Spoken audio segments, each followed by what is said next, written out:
aminoácidos. Então, para quem perdeu por algum motivo ou outro, então eu vou mostrar aqui, fazer um tutorial. Lembrando que essa aqui é só algumas explicações básicas, né?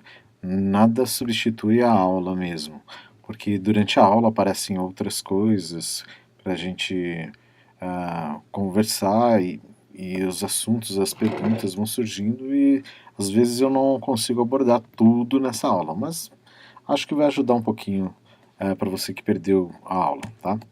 Então, nessa segunda aula de BCM1, das bases celulares e moleculares, então a gente tem alguns objetivos, como estudar a estrutura e as propriedades químicas dos aminoácidos, a relação entre estrutura e atividade biológica, aminoácidos como sendo nutricionalmente essenciais e não essenciais, e principalmente falar dessa parte de ionização de aminoácidos. Para isso a gente vai precisar conhecer muito bem esses valores de pKa dos grupos ionizáveis. E também lá no finalzinho a gente fala de separação de aminoácidos por eletroforese, inclusive até por cromatografia, tá? Algumas questões norteadoras, como por exemplo, saber, ao final da aula, saber escrever a fórmula de um aminoácido, dar exemplos de aminoácidos que apresentam um grupo aminoácido e dois grupos carboxílicos, são aqueles aminoácidos ácidos, e um grupo carboxílico mais dois grupos aminos, são os aminoácidos básicos, definir o que é o ponto isoelétrico de um aminoácido, e escrever as formas iônicas predominantes da glicina, e suas cargas líquidas em diferentes valores de pH, como 1, 2,35, 7, 9,78 e 12. Além disso, calcular o valor de PI, que é ponto isoelétrico. E analisando as cadeias laterais, classificar os aminoácidos em polares, apolares, dentre os polares, são aqueles polares com anel aromático, polares com carga negativa e polares com carga positiva. Aqui, ó, só fazendo adendo, né? Os aminoácidos são fundamentais para a construção das proteínas. Então, as proteínas são formadas por aminoácidos. E essas proteínas, no nosso organismo, têm funções e formas completamente diferentes umas das outras.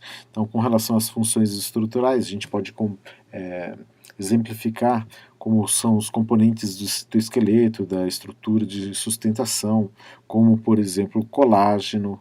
Tem aquelas de função dinâmica, as enzimas, né?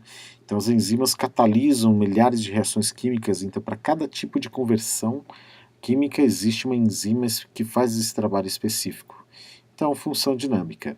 A função de defesa, como as imunoglobulinas e interferon, né, que combate as infecções bacterianas e virais, ação hormonal, como da insulina, mecanismo de contração muscular, atividade dos genes, as proteínas reguladoras que se ligam ao DNA. Mas para a gente chegar e falar de proteínas, antes a gente tem que conversar um pouquinho que esses 20 aminoácidos é que produzem uma infinidade de proteínas diferentes.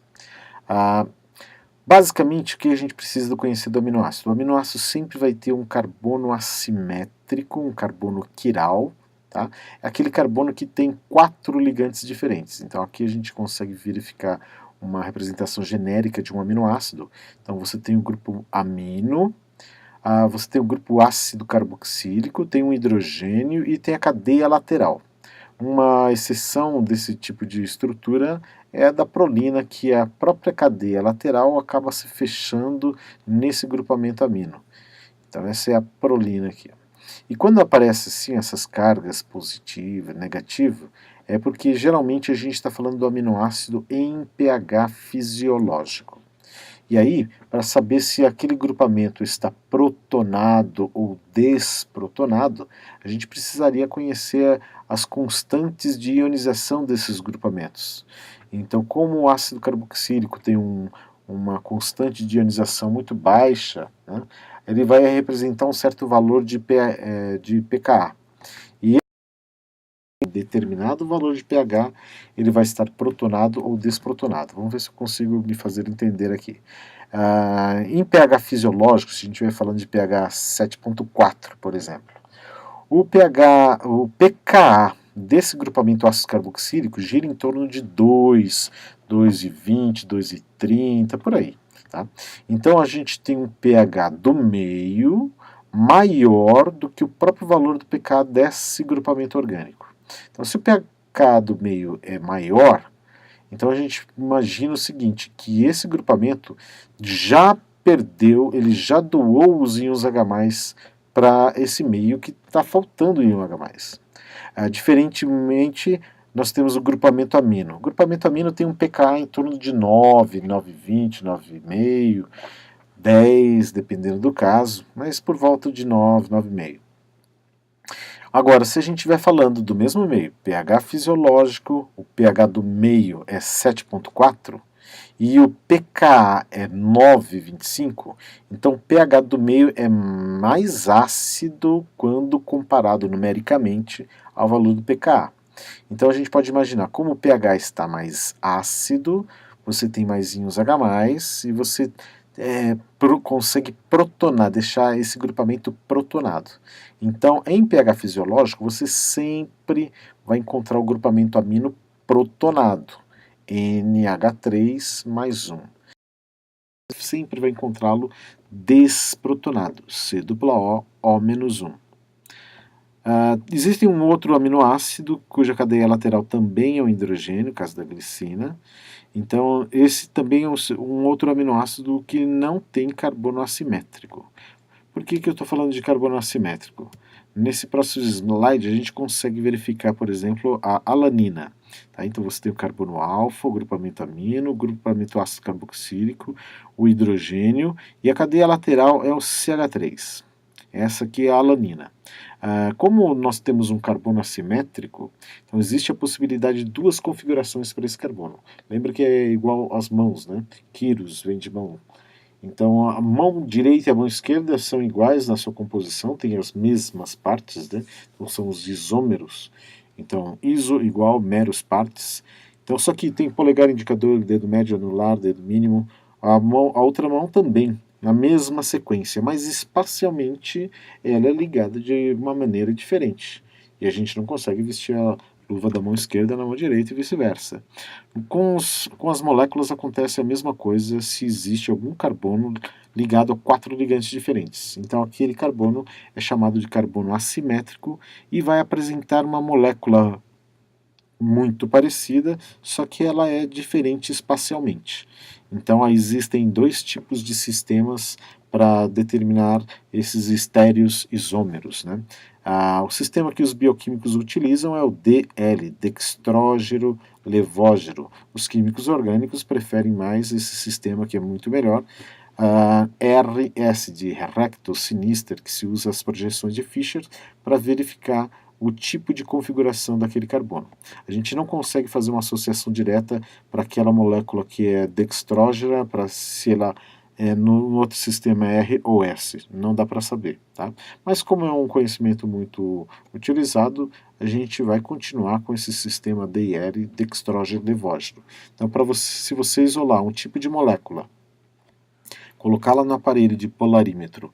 Esse aparelho de polarímetro vai fazer passar uma luz planopolarizada através dessas moléculas. Se ela encontra esse tipo de molécula, ela pode desviar a luz para o lado direito, aí dextrógeno, ou desviar a luz para o lado esquerdo, levógeno. Tá? Por convenção, aqui a gente vai simplesmente mostrar os aminoácidos na sua forma L, porque todos os aminoácidos das nossas proteínas são do tipo L aminoácidos. No comecinho a gente começa falando lá L, alanina, mas depois a gente só vai falar de alanina. Alguns aminoácidos, D aminoácidos, você encontra lá nas paredes de algumas bactérias, então quando a gente estiver falando de antibióticos, aí você pode comentar em relação a D aminoácidos. Mas por uma questão evolutiva, nós temos as proteínas, elas são formadas basicamente somente por L-aminoácidos. Aqui nós temos uma representação dos diferentes nome, mas existe uma simbologia com 3 letras, então ALA para alanina, e tem a representação de uma única letra também para cada um desses 20 aminoácidos. Alanina, arginina, asparagina, ácido aspartico. Tá? Essa aqui é a forma cristalina. Repara que o ácido carboxílico ele não está ionizado, então ele está na sua forma aqui que a gente chama de protonada. Olha o próton aqui, ó, tá? O grupamento amino, da mesma maneira, não está ionizado, ele está desprotonado, diferente lá do ácido carboxílico. Não tem carga positiva, não tem carga negativa aqui nessa molécula. Isso porque a gente está falando da forma cristalina. Forma não ionizada não existe em solução, tá? E o grupo carboxílico sempre vai estar protonado, enquanto o grupo amino sempre desprotonado.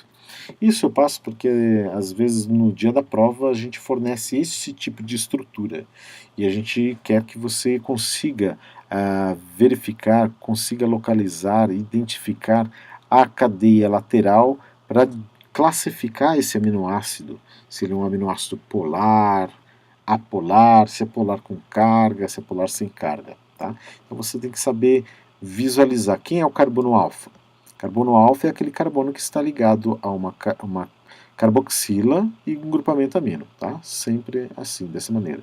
Esse aqui, por exemplo, uma representação mais simplificada, e aí o grupamento amino, opa, então deve ser esse, porque nós temos aqui um ácido carboxílico, não, então aqui, ó, eu precisaria ter, além da carbonila, a hidroxila, não temos aqui, ó. Então isso aqui, esse pedaço é a cadeia lateral, então está deitado aqui, ó.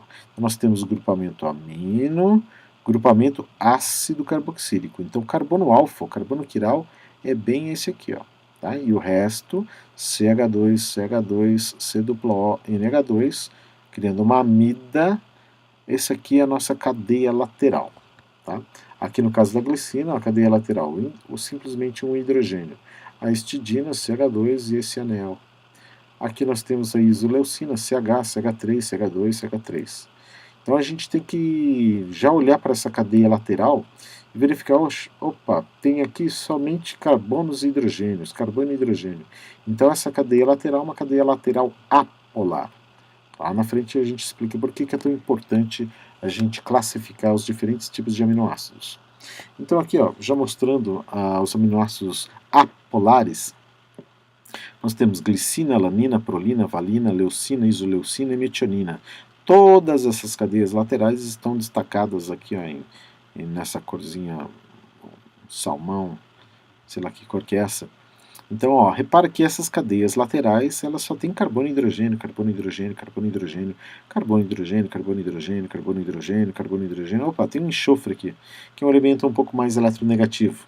Mas, para efeito, assim, de raciocínio, a gente vai pensar o seguinte, o enxofre não está na ponta da cadeia, ele está no meio da cadeia, entre dois carbonos. Então, a gente considera, apesar da presença desse enxofre, a cadeia lateral como sendo uma cadeia lateral apolar. Ok? Essa metionina, a gente vai ver lá na frente, que a metionina é um importante aminoácido, que ele é um doador de grupo metil. Então ele acaba doando esse grupo metil aqui.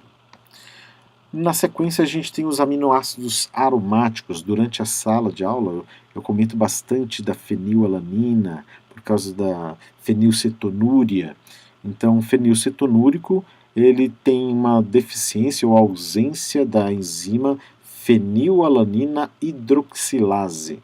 Então o próprio nome da enzima já diz o que ela faz. Ela vai pegar a fenilalanina e vai acrescentar uma hidroxila. Quando ela faz isso, ela converte a fenilalanina em tirosina. O fenilcetonúrico não consegue fazer sozinho isso. Ele não tem essa enzima. Então, o fenilcetonúrico acaba acumulando essa fenilalanina. E o acúmulo dessa fenilalanina é que causa alguns problemas para ele. Tá? A partir da tirosina, você tem outras moléculas importantes também. Temos aqui também o triptofano, que são todos aminoácidos que têm uma cadeia lateral aqui, ó, com um anel aromático. Então, lá para o fenilcetonúrico, né, existe lá na barreira hematoencefálica um transportador, um canal transportador lá desses aminoácidos cuja cadeia lateral é aromática. Então passa esses três aqui. Só que para o fenilcetonúrico a concentração de fenilalanina no organismo é tão maior, tão diferenciada dos outros dois, que por competição acaba entrando só fenilalanina. A tirosina e o triptofano, que são essenciais para a formação de outros neurotransmissores, acabam perdendo essa competição e praticamente não entram, não passam pela barreira hematocefálica. e aí vai causar alguns outros problemas relacionados à doença. Na sequência, nós temos aqui os aminoácidos polares sem carga. Então, aqui nós temos uma hidroxila, outra hidroxila, um grupo SH na cisteína, uma amida aqui novamente. Então, nenhum desses grupamentos, a não ser a cisteína, eles vão ser ionizáveis. Então, é difícil quebrar essa ligação desse hidrogênio com oxigênio, muito difícil. Ou a ligação, ou atrair um próton com par de elétrons desse nitrogênio, por causa da presença da carbonila. Mas uma coisa que você tem que olhar é o seguinte, só tem carbono e hidrogênio apolar. Tem lá uma hidroxila, um SH ou uma amida, você já chama ele de polar, pela presença de um elemento altamente eletronegativo, só que ainda sem carga. Quando é que você vai considerar um aminoácido polar com carga? Aí, nesse caso, você vai considerar lá aqueles que têm grupamento amino, ou grupamento ácido carboxílico na cadeia lateral. Agora, falando especificamente lá da cisteína, olha lá o Chewbacca aqui. Durante a aula eu costumo comentar da ligação de disulfeto. Além de ela estabilizar proteínas, como por exemplo lá na queratina do cabelo, então as pessoas que têm um cabelo muito lisinho, as fibras da queratina elas estão alinhadas e elas estão estabilizadas a partir dessas pontes ou ligação de disulfeto. Então a pessoa quer deixar o cabelo mais enrolado, ou fazer o contrário, né? Deixar o cabelo enrolado, lisinho. Então primeiro ele tem que quebrar as ligações de pontes de sulfeto, ligação de disulfeto entre as proteínas do cabelo, da queratina, realinhar na maneira que gostaria, porque uma vez que abriu, fez essa reação de oxidação, de redução, você vai realinhar as fibras, deixar da maneira que você quer, ou na forma enroladinha, ou na forma lisa, e aí você vai fazer uma outra reação, uma reação de redução para reestabelecer novas pontes de disulfeto. Uma vez que você estabilizou essas fibras da maneira que você quer, aí você não tem problemas com relação à modificação. Esse efeito é muito mais duradouro, diferente de um processo térmico apenas que quebra pontes de hidrogênio e não uma ligação química, uma ligação covalente com uma ponte de disulfeto. Na sequência aqui a gente tem os aminoácidos polares com carga positiva. Como eu havia dito, para você ter um aminoácido polar, você precisa de um elemento mais eletronegativo. E para ele ter carga elétrica, nesse caso positiva, a cadeia lateral tem que apresentar uma amina. Você já tem uma amina ligada ao carbono alfa, e aí na cadeia lateral tem uma outra amina. Esse nitrogênio consegue atrair um H+, então ele funciona como uma base de Bronsted-Lowry, e ele pode ficar na sua forma protonada e, portanto, ficar com uma carga positiva. Por isso é chamado de aminoácido polar com carga positiva, são os aminoácidos básicos. No caso da arginina, nós temos aqui 3 nitrogênios. Então, se a gente pegar a forma cristalina dessa arginina, vai apresentar NH, NH2, C dupla NH. E aí você pensa, onde é que vai entrar o próton se eu tenho 3 nitrogênios? Poderia entrar nesse. De maneira um pouco mais didática, mais direta, vamos pensar o seguinte, a gente vai escolher o nitrogênio mais distante, que seria um desses dois. E aí, eu tenho NH2 e NH. O próton ele vai preferir entrar no nitrogênio que tem menos hidrogênio, tem mais espaço ali para ele. Então, por isso que ficou dessa forma aqui, ó. NH2, C dupla NH2 mais 1. Então, esse mais 1 está indicando que ele recebeu o próton. Lembrando que o nitrogênio só faz 3 ligações, e essa quarta ligação aqui, ela está fazendo com esse próton. Aqui, no caso, a histidina está representada sem nenhum próton, não tem nenhuma carga positiva. Eu tenho um nitrogênio aqui e outro nitrogênio aqui, mas não tem nenhuma carga positiva. Então, essa representação está indicando que ele está desprotonado, por causa do valor de pKa da histidina. Tá? Então, em pH fisiológico, ela já está desprotonada, já perdeu o seu próton. Então, se você quiser desenhar a histidina na sua forma protonada, então você teria que acrescentar um próton bem nesse nitrogênio aqui. Tá? Lembrando que o hidrogênio, o próton, vai entrar no nitrogênio menos hidrogenado. E os dois últimos aminoácidos são os aminoácidos polares carregados com carga negativa. Para ele ter carga negativa, lateral ele vai apresentar também uma carbonila, uma carboxila, né, uma carbonila com uma hidroxila. Né? Então, aqui ó, no aspartato, é a mesma coisa que ácido aspartico. Então, qual que é a diferença de ácido aspartico para aspartato? Aspartato é a forma de base de Bronsted-Lowry, aquele que já perdeu o próton. Se eu colocar um próton aqui, ó, fica C-OH, aí eu teria que chamar ele de ácido aspartico. Da mesma maneira, glutamato e ácido glutâmico. Se eu colocar um próton aqui, eu tenho que chamar ele de ácido glutâmico. Mas como aqui está representado em pH fisiológico, o ácido aspartico perdeu seu próton e acabou virando sua base conjugada, chamada agora de glutamato, mas é a mesma espécie química. Ela vai relacionar aqui ó, o nome dos aminoácidos já classificados em apolares, apolares aromáticos, polares não carregados, polares carregados com carga positiva e os polares com carga negativa. Então temos lá glicina, alanina, prolina, valina, leucina, isoleucina, metionina. A representação de 3 letras, gli, ala, pro, val, leu, ili, met, e a representação de uma única letra. Essa representação de uma única letra é importante lá na hora do estudo de proteínas, que você vê a sequência de aminoácidos. Então, ao invés de colocar uma sequência de 3 letras, usa-se sequência de uma única letra para facilitar. Temos também aqui ó, nessa tabela o valor de massa relativa de cada um desses aminoácidos, mas o mais importante aqui ó, fica nisso aqui, os valores de pKa. Né?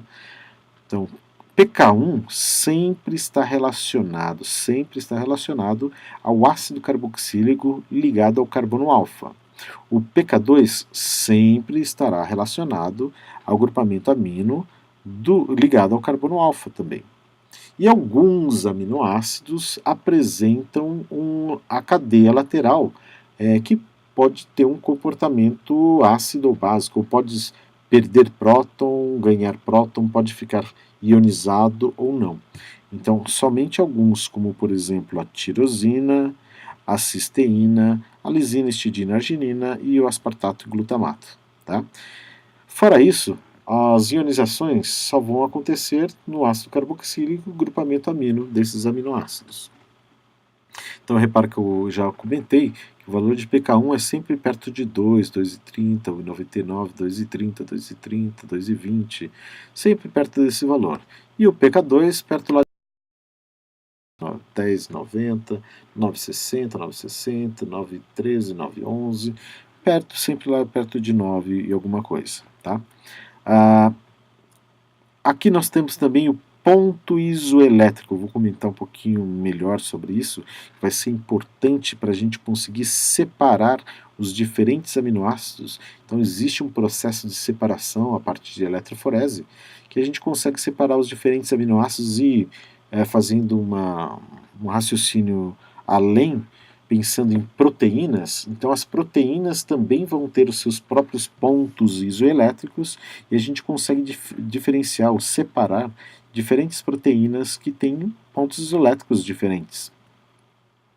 Aqui a gente também tem o índice de hidropatia e ocorrência em proteínas. Vamos ver agora algumas outras coisas. Tenho aqui uma pesquisa que eu costumo fazer, isso aqui fica geralmente uns 15 minutos antes do intervalo. Então eu peço lá para reconhecer alguns aminoácidos, que são aminoácidos modificados.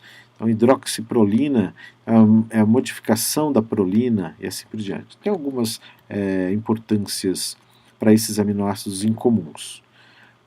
Mas nesse tutorial, então a gente deixa para comentar, eu nem vou comentar muito bem esses aminoácidos incomuns.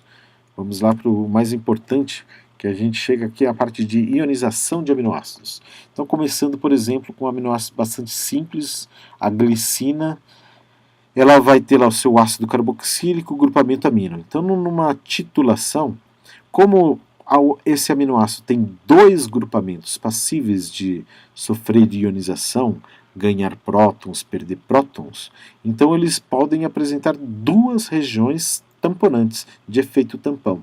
Então aqui nessa titulação, lembra lá, aqui nesse eixo a gente tem o valor de pH, aumentando o pH nesse sentido. E aqui a adição de base. Então se a gente começa lá num pH do meio, extremamente ácido, você vai encontrar a concentração de íons H+, muito alta lá no meio. E aí onde na molécula de aminoácido puder protonar, ela vai ficar protonada. Então repara que em pH extremamente ácido, o grupamento ácido carboxílico está protonado e o grupamento amino também está protonado. Tá? Então tem próton aqui, tem próton ali.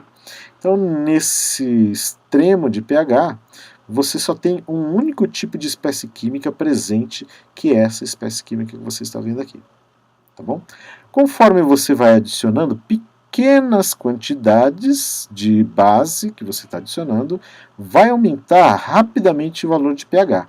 Então nessa região a gente não considera uma região tamponante, porque pequenas adições de base, o pH varia muito. Então o pH sai de 0, vai para 1, vai para 2, 1,5 aqui. Ó. Mas lembrando que no sistema tampão, a gente precisa de duas espécies químicas. Quando a gente se aproxima desse valor de pK1, que é a constante de ionização lá do nosso grupamento ácido carboxílico, então a gente vai começar a influenciar esse equilíbrio químico aqui, ó, onde o ácido carboxílico ele agora começa a ter força suficiente, digamos assim, para devolver esse íon H+ para o meio. Então eu estou adicionando base, o pH está subindo, a concentração de íons H+ está descendo. Mas agora eu estou influenciando esse equilíbrio e eu tenho um grupamento que ele é capaz de devolver íons H+ para o meio de novo. Então ele vai, digamos assim, tentar segurar essa variação. O meio estava perdendo H+, e agora tem um grupamento que está devolvendo H+ para o meio. Então o pH, ao invés de subir rapidamente, como aqui nesse início, o pH vai subir lentamente com grandes quantidades de base adicionadas. A situação ideal de tamponamento para esse grupamento ácido carboxílico é justamente em pH igual ao pK1, que é 2,34. Nessa condição, o que acontece quando o pH do meio é igual ao valor de pK1? Nessa situação, eu tenho 50% das moléculas com o grupamento ácido carboxílico na sua forma ácida e os outros 50% das moléculas têm o grupamento ácido carboxílico já desprotonado, sua forma básica. Repara que o grupamento amino nem mexi aqui ainda, porque eu só vou conseguir alterar esse equilíbrio químico aqui, ó, de tirar o próton desse grupamento amino lá perto do valor de pK2, que vai ser a segunda região tamponante. Então, ó, passei. Já não, eu tinha lá 100% das moléculas nessa condição, aí fui me aproximando do valor de pH do meio perto desse valor de pK1, então essas moléculas começaram a devolverem íon H+, e vão se transformando nessa. Então de 100%, digamos, caiu para 95% dessa, e agora já tenho 5% dessa, e vai continuar esse processo. Agora eu tenho 90% dessa e 10% dessa. E até chegar no momento em que o pH do meio fica igual ao valor de pK1, 50% dessa, 50% daquela. Passei um pouquinho o pH do meio acima do valor do pK1. Então agora eu já tenho um pouquinho mais das moléculas nessa configuração, mas algumas ainda continuam nessa configuração. Estou aqui ainda dentro dessa faixa tamponante. Enquanto a proporção não ultrapassar 10 para 1 ou 1 para 10, eu estou aqui dentro dessa região tamponante. Lembra lá que a eficiência tamponante é o valor de pK1 mais ou menos 1? Então é isso que está dizendo aqui, 2,34, 1,34, 3,34. Tá? Aí estourei a capacidade tamponante. Já não tenho mais nenhuma molécula que o ácido carboxílico está protonado para devolver H+ para o meio. Eu gastei tudo. Então todas as moléculas agora estão nessa condição, nessa configuração onde o ácido carboxílico está desprotonado. Então qualquer adição de base vai fazer com que o pH aumente rapidamente. E aí, o pH agora vai ficar próximo desse segundo valor, que é o valor de pK2, que é referente a esse grupamento amino. Então vou começar a influenciar esse equilíbrio, onde o agrupamento amino está protonado, vai passar para a sua forma desprotonada, da sua forma ácida para a sua forma básica. Mesmo esquema, adicionando agora perto desse valor grandes quantidades de base, o pH sobe lentamente. Por quê? Porque agora eu tenho um outro grupamento que está devolvendo íons H+ lá para o meio, se transformando nessa molécula. A região tamponante ideal aqui é quando nós temos o pH do meio igualzinho ao valor de pK2. E aí nós temos 50% de moléculas nessa configuração e 50% de moléculas nessa outra configuração. Até que vou gastando esses prótons daqui, gastando esse próton quando vou adicionando base, e eu vou chegar numa condição que só vou encontrar moléculas nessa configuração. E aí eu não tenho ninguém mais para devolver íons H+ por meio. Então pequenas adições de base fazem que o pH suba rapidamente. Então duas regiões tamponantes para qualquer aminoácido. Só que tem alguns aminoácidos, lembrando que a cadeia lateral também é passível de sofrer ionização, protonação, desprotonação. Né? Uma outra coisa também interessante de observar aqui é a carga líquida total da molécula. Então, se eu somar aqui, eu estou enxergando uma carga positiva. Então, a molécula como um todo, ela vai ter carga líquida ou carga global igual a +1. Essa última aqui tem carga líquida global igual a -1. E a do meio tem uma carga positiva, uma carga negativa, que se anulam. Então, a carga líquida global dessa molécula é 0. E aí, se ela é 0, a gente chama isso de forma zwitteriônica, onde você tem íons, só que as cargas desses íons acabam se anulando. Tá? Você tem um cátion, tem um ânion, mas ela está com a sua carga líquida global igual a 0. É o que a gente chama de ponto isoelétrico. Então, ponto isoelétrico é o valor de pH em que aquela molécula vai se encontrar preferencialmente 99, quase 100% das moléculas se encontram num único tipo de configuração, que é a configuração que ele tem carga líquida igual a 0. E esse valor vai ser justamente a média desses dois valores de pK, nesse caso especificamente pK1 e pK2. Então, para você encontrar o valor de PI, ponto isoelétrico, tira a média de pK1 com pK2 para esse caso específico. Então seria 2,34 mais 9,60 dividido por 2, 5,97. Então, se eu ajustar o pH do meio, se o pH do meio for exatamente igual a 5,97, eu sei que o aminoácido glicina vai se encontrar nessa configuração. Não tem praticamente nada dessa configuração, nem dessa outra configuração, somente essa aqui. Lembrando que se eu tiver no valor de pK1, pH do meio for exatamente igual ao pK1, eu tenho 50% dessa, 50% daquela. Se o pH do meio for exatamente igual ao valor de pK2, 50% dessa, 50% daquela. Na sequência a gente vê algumas ionizações. Né? Então o ácido acético, ele tem uma região de tamponamento lá perto de 4,80, 4,75, que é justamente onde ele pode perder H+, se transformando no íon acetato, ou receber o íon H+, para voltar a ser ácido acético. Então, nessa região de tamponamento. A metilamina tem uma outra região de tamponamento, tem um único grupo ionizável, que é o grupamento amino. Aqui a gente tem a forma protonada e a forma desprotonada. Então, perde prótons, fica desprotonado. Ganha prótons, fica protonado. Tá? E quando a gente está falando de aminoácidos, então a gente tem dois grupamentos ionizáveis. Primeira ionização sempre acontece do ácido carboxílico, da sua forma protonada passa para desprotonada, e só lá em cima, no valor perto de 9,60, que você vai influenciar esse outro equilíbrio, onde o grupamento amino está na sua forma protonada, vai perder esse próton e ficar na sua forma de base conjugada. Aqui, isso tudo para lembrar que esse enovelamento dessa proteína só vai acontecer por causa das cadeias laterais, que elas podem estar, por exemplo, que elas podem ser apolares. Então, aquelas cadeias apolares vão tender a se juntar lá no centro dessa proteína, numa região hidrofóbica, longe da água, enquanto que aqueles que têm carga positiva atraem os que têm carga negativa e vão fazendo essas torções até o enovelamento final da proteína.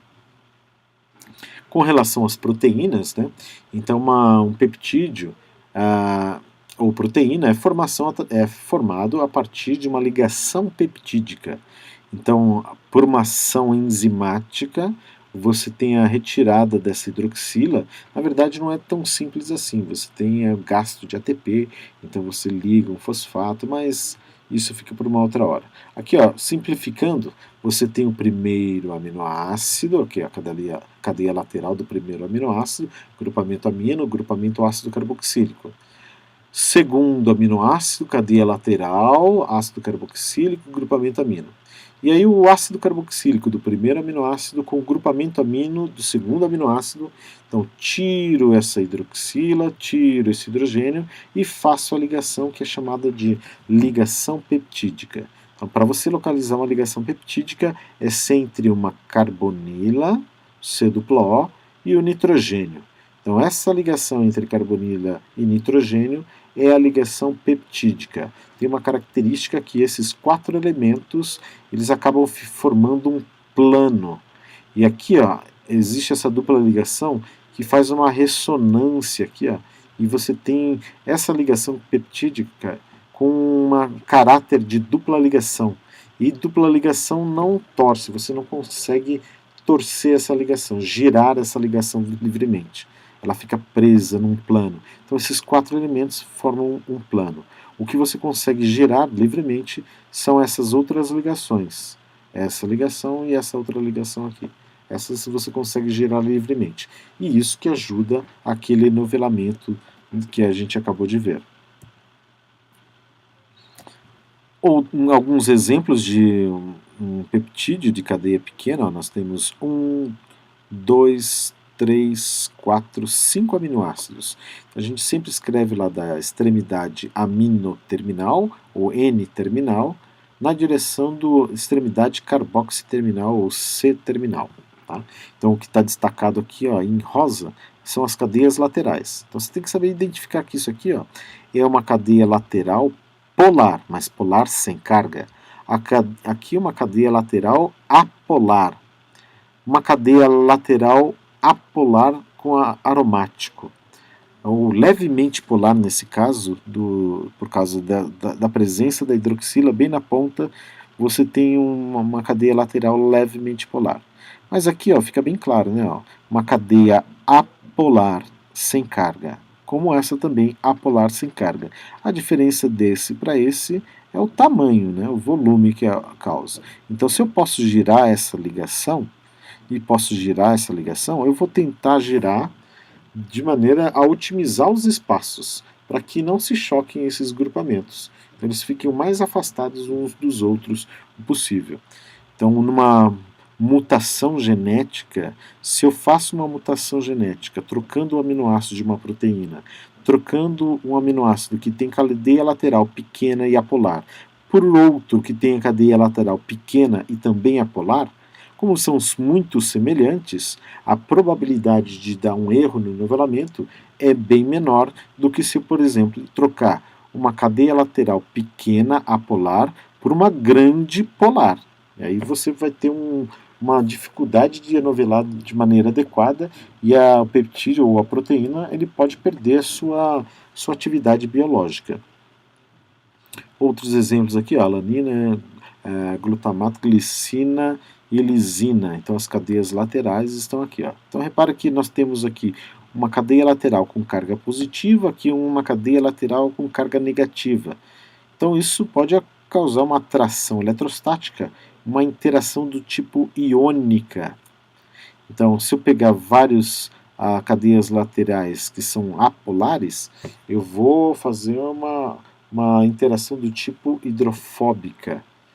E aí tem as possibilidades de fazer pontes de hidrogênio também e, eventualmente, até pontes de disulfeto para estabilizar as proteínas. Então, com relação a rotação da molécula, então lembra lá que a ligação peptídica destacada aqui em vermelho, ela tem uma característica como se fosse uma dupla ligação. Então ela não dá para torcer, não dá para girar, mas as outras ligações giram livremente.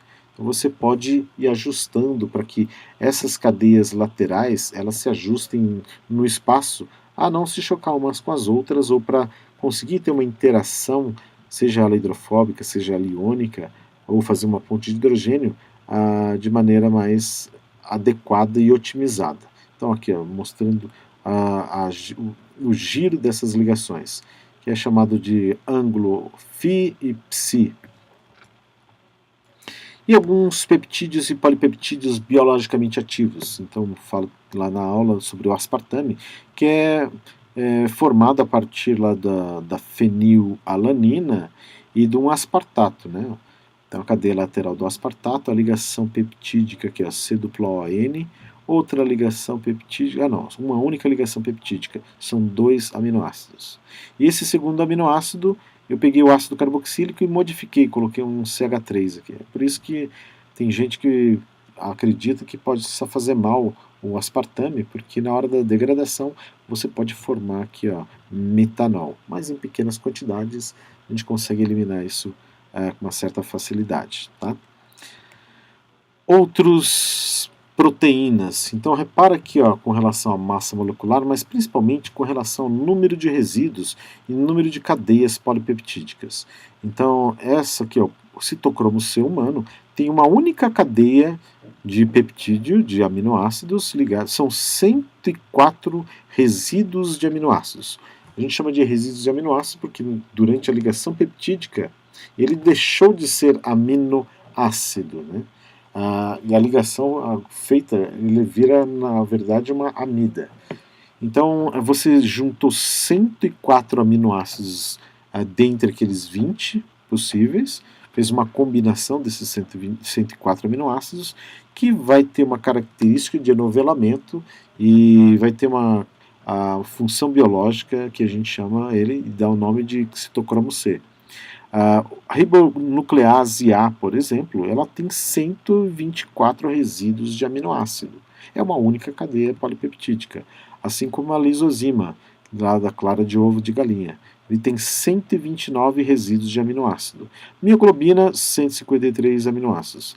E aí a gente parte agora para aquelas estruturas quaternárias, onde você, aqui nesse caso, da quimotripsina, ela tem 3 proteínas. São 3 cadeias que acabam se associando entre si para ter essa atividade biológica, e aí a gente tem lá 241 resíduos de aminoácidos que formam essas 3 cadeias diferenciadas que acabam se conjugando para ter essa atividade biológica.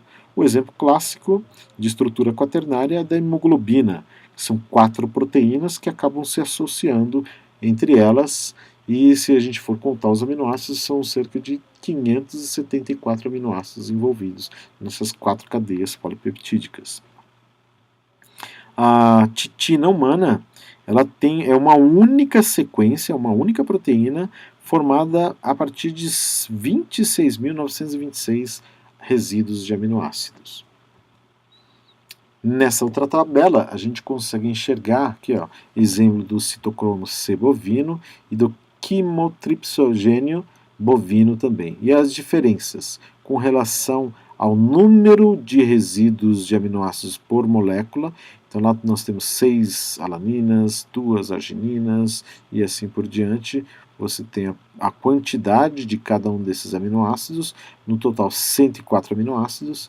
E aqui ó, a porcentagem, né? Então são 6% de alanina, 2% de arginina e assim por diante. Tá? Então isso são os mesmos 20 aminoácidos que estão em proporções diferentes, numa ordem diferente, que vai formar proteínas completamente diferentes com relação à forma ou à função. Proteínas conjugadas. O que é isso aí, né? Então a gente está falando de proteínas que são formadas por aminoácidos, e essas proteínas elas podem se ligar com outras moléculas que não são proteínas, como por exemplo lipídios. Então, se a maior porção for de proteína e ela se ligar a um lipídio, então a gente vai chamar isso de lipoproteína. Um exemplo aqui é a beta-lipoproteína sanguínea. Essas proteínas também podem se ligar a carboidratos. Se a maior proporção for de proteínas, então vão ser chamados de glicoproteínas, quando estão associados a carboidratos. Um exemplo é a imunoglobulina G. Se estiver ligado a um grupo fosfato, serão fosfoproteínas, a caseína do leite, como exemplo.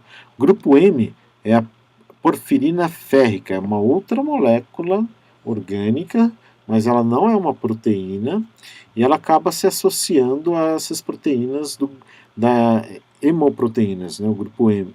O grupo M acaba se associando lá para formar a hemoglobina.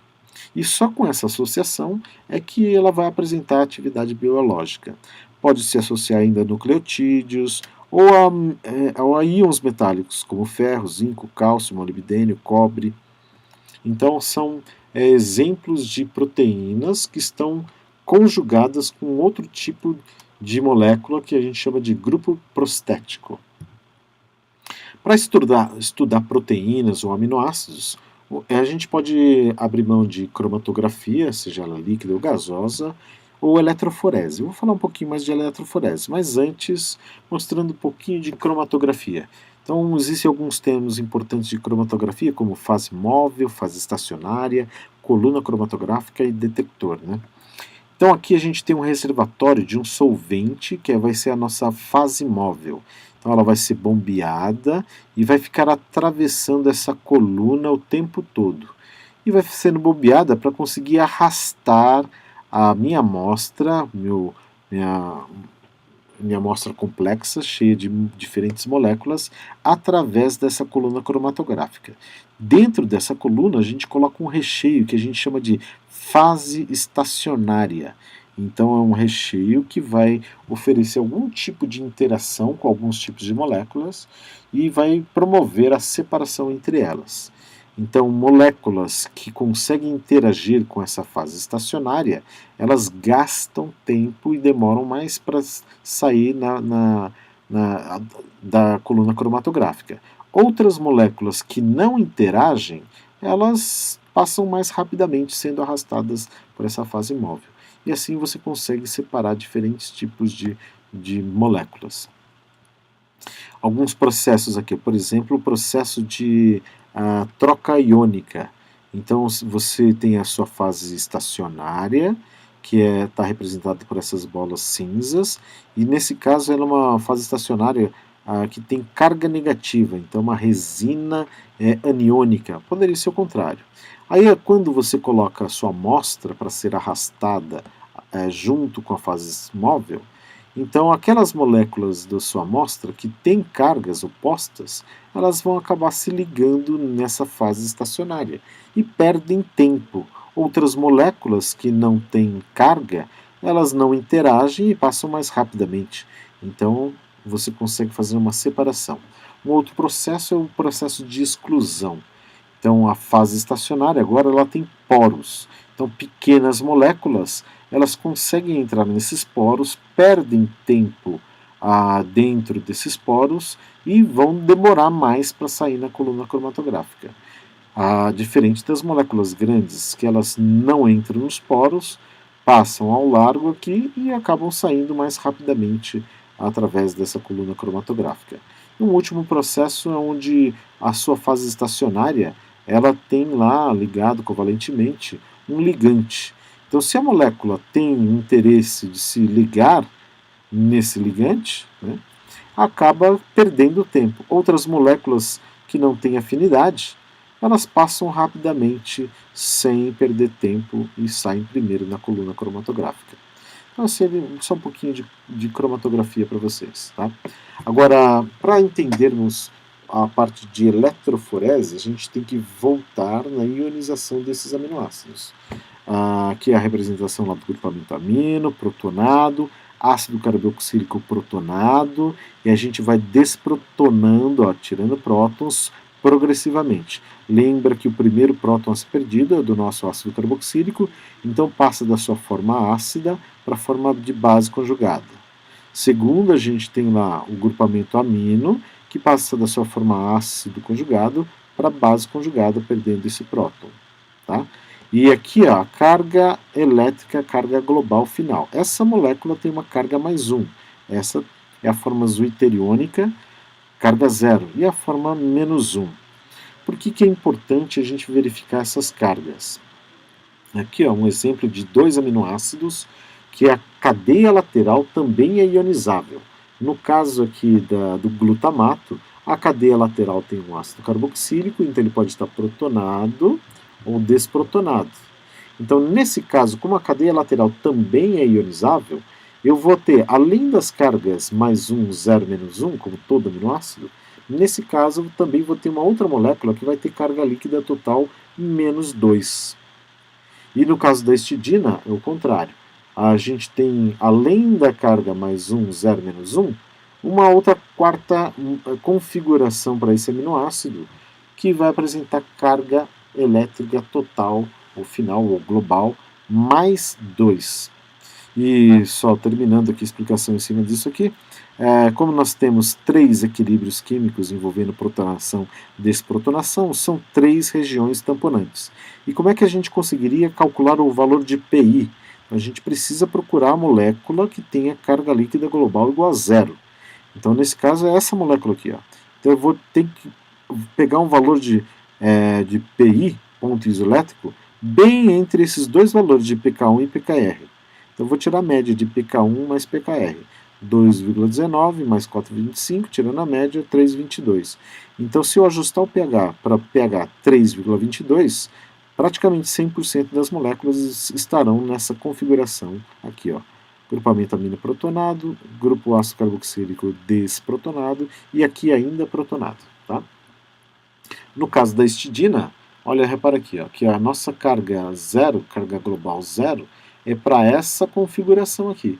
Então, para eu achar o PI, eu vou tirar a média do pKr com o pK2. Então, é assim que a gente acha o valor de PI.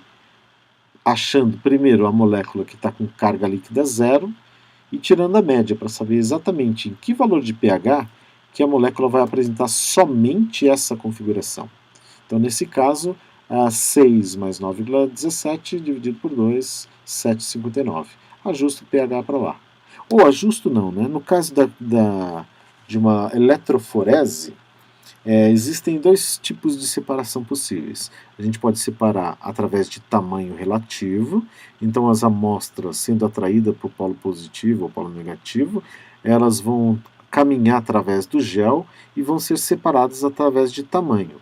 Mas voltando lá nessa explicação de ponto isoelétrico, existe a possibilidade de você fazer uma focalização isoelétrica. Então eu acrescento minha mistura de aminoácidos ou mesmo de proteínas numa fita de gel desidratada que tem um gradiente de pH. Então, digamos que a gente comece com um gradiente de pH lá de 11, 10, 9, 8, 7, 6, 5, 4, 3 e assim por diante. Né? Então, a gente coloca polos, polo negativo, polo positivo. Se eu estou começando no pH extremamente básico, a tendência é da molécula ficar carregada com carga negativa, extremamente básico. Em pH extremamente ácido, com carga positiva. Então, voltando lá. Se eu comecei lá com um pH extremamente básico, então a molécula em si ela vai ter um caráter negativo. Então, ela é atraída pelo polo positivo, ela começa a caminhar. Na hora que está caminhando, ela vai se protonando progressivamente e até atingir o ponto isoelétrico. Cada molécula para no seu ponto isoelétrico, ela está com carga líquida 0, e ela fica ali paradinha, porque ela é atraída de maneira igual pelos 2 polos, e fica parada. Tá? Então, se eu tiver um aminoácido ácido, ele vai parar mais aqui. Ó. Se eu tiver um aminoácido mais básico, vai parar mais ou menos aqui. E se eu tiver um aminoácido neutro, ele vai parar bem no meio lá e pode até haver uma sobreposição. Então, nesse caso de sobreposição, a gente pode combinar as 2 técnicas. Separação por ponto isoelétrico, ou focalização isoelétrica, que a gente faz isso, e aí depois a gente combina por separação através de tamanho relativo. Então a gente vai ter esse outro gráfico. Primeiro separamos dessa maneira, depois separamos por tamanho relativo. Lembrando que as moléculas menorzinhas, elas conseguem caminhar com mais facilidade através desse gel. As moléculas que têm um tamanho relativo maior, elas não conseguem andar com tanta facilidade. E a gente consegue separar os diferentes tipos de aminoácidos, mas aí a gente tem que ir já pensando em termos de proteína, porque cada proteína também vai apresentar o seu ponto isoelétrico. E a partir disso, a gente consegue ter alguns resultados. Então, existe lá que eu coloquei para vocês um artigo científico falando sobre eletroforese de proteínas séricas. E você consegue ver lá, comparar se os padrões estão normais, né, de albumina. Então, aqui nesse caso, essa representação aqui é de uma hipoalbuminemia, então uma quantidade de albumina abaixo do normal. E aí você vai ter que fazer essa interpretação. Por que, que está abaixo do normal? Qual que é o valor normal? Será que essas essas globulinas, beta e gama, elas estão aumentadas por algum motivo específico? Então, esse tipo de interpretação que você faz através de um exame de eletroforese. Chega por hoje, né?